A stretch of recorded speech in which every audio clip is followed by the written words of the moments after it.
Blessed is the one who subscribes to this YouTube channel. Remember the golden rule.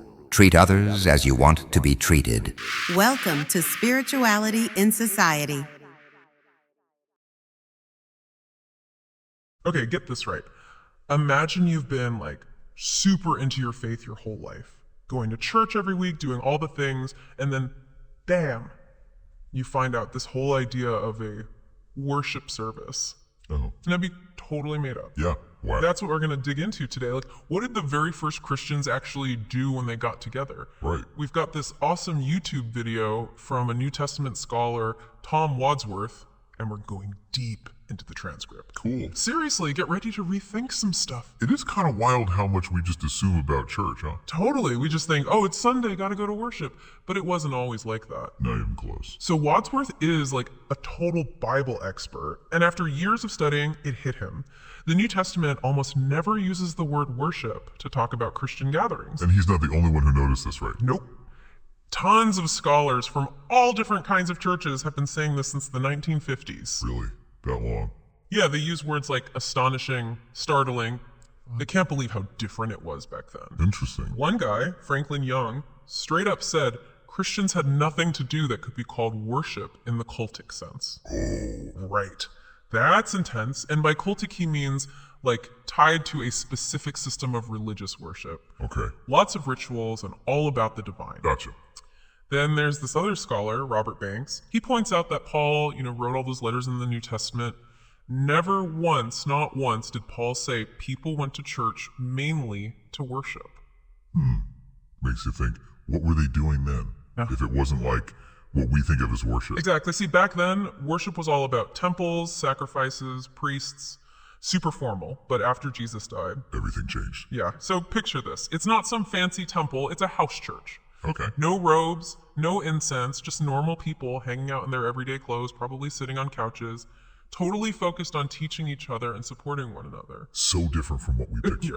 Huge shift. It seems like it was way more about the community, those relationships, less about just focusing on God. Yeah, it wasn't just me and God, it was us together. Right. Now, I'm not saying they didn't pray or sing or anything. Yeah. But those things weren't the main event. Got it. So Wadsworth talks about these two different models to help explain this. The worship model, which is what a lot of us know. You go to a holy building, there's this beautiful service, everyone's super reverent. Exactly. Then there's the edification model, which is more about personal growth. So the building itself doesn't matter that much, it's just a place to meet. The point is to help everyone become more mature in their faith and more loving. Which one feels more, relevant to you? I think, for me, that edification model is pretty powerful. Me too. It's less about putting on a show and more about actually changing from the inside out. Yeah, totally. And get this, it wasn't just Christians doing this. Yeah, it turns out, research on those old Jewish synagogues from the same time period, they weren't calling their meetings worship either. More about learning and community, just like those early Christians. Wow, so if worship wasn't the big focus, what was? What did they actually care about in those gatherings? It's crazy, they didn't even call it a service. It's true, we always say going to service or a worship service, but that whole idea seems to be, missing from the New Testament. It really makes you wonder, right? How did our language even change so much over time? Right. Yeah, for them it was just a gathering or an assembly, Simple as that. They got together to learn, to encourage each other. To build each other up, that's edification, right? Exactly, edification. Seems like that was the heart of it all, really. And Wadsworth is really serious about this whole edification thing. He says Paul basically demanded that everything in these gatherings had to focus on building each other up. Not just worshiping God in some vague way, but doing real concrete stuff that made the community stronger. Interesting. So instead of focusing on, the minister, the music, how beautiful the building is. The early Christians were all about each other. It was about those relationships, the horizontal ones, not just the vertical one with God. Total flip, right. What we think of as church today is almost the opposite of how they did things. It is pretty radical when you think about it, that shift in perspective. Yeah. Instead of asking, how can we best worship God? They were asking, how can we best serve each other? Powerful, huh? Definitely. It feels so much more, I don't know, grounded and practical. Yeah, and imagine leaving every gathering feeling truly encouraged, like you actually had the tools to live a better life because of it. That's pretty awesome. So if you look closely at what they were doing, how did this edification actually play out? What did it look like in practice? It's funny, we often think of worship as, vertical. You sing to God, you pray, you listen to a sermon. But a lot of what they did, at least according to the New Testament, was horizontal. So less about me and God and more about us together again. Totally. They were teaching each other, encouraging each other, sharing meals, helping each other out in practical ways. There's that community aspect, huh? Yeah, it wasn't just about like being super holy on your own. It was about belonging to this group that had your back, but also, challenged you to grow. So then how did we get from there to here? What happened? Those early gatherings sound so different from what we used to.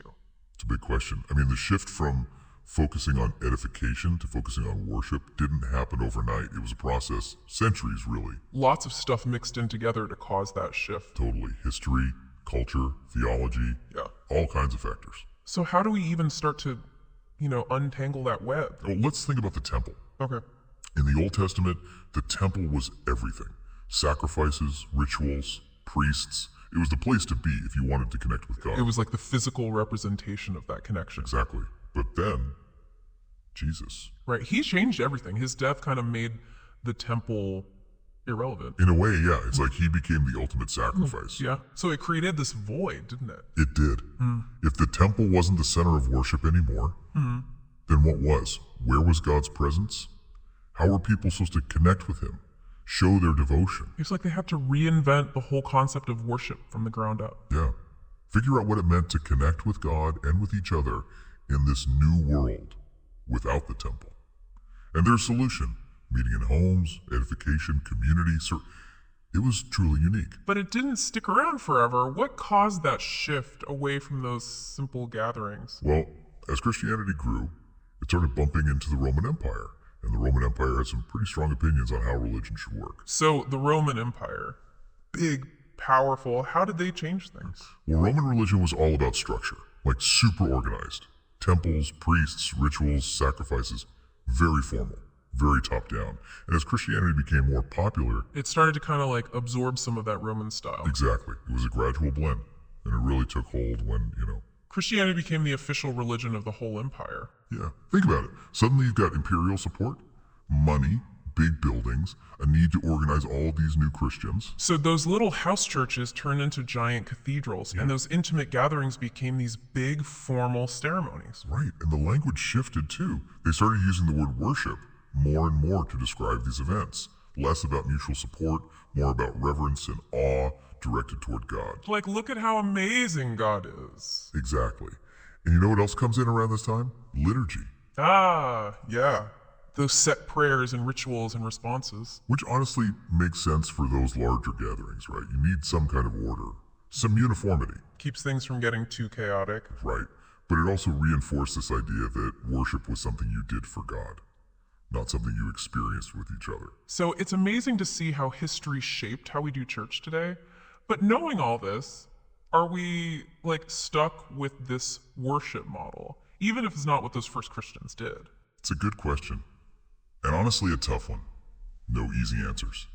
But I think the key is just being aware of how we got here. Knowing the history lets us look at our practices with fresh eyes, Ask ourselves if they're really working. It's almost like we need to rediscover what those early gatherings were all about. That focus on edification, on being a real community, supporting each other, challenging each other. Yeah, like actually living your faith, not just talking about it. Those first Christians, they went through a lot. Persecution, hardship, but they found strength in each other, in their shared faith. And in building each other up. So as we finish up this deep dive, think about this. If you took away all the fancy stuff, all the bells and whistles of modern worship, what would be left? What's really important for a gathering to be truly edifying? Yeah, how can we get back to that core, that authentic connection and growth that was so essential for those early Christians? It's a question worth pondering. It might just lead us to a richer, more meaningful experience of faith.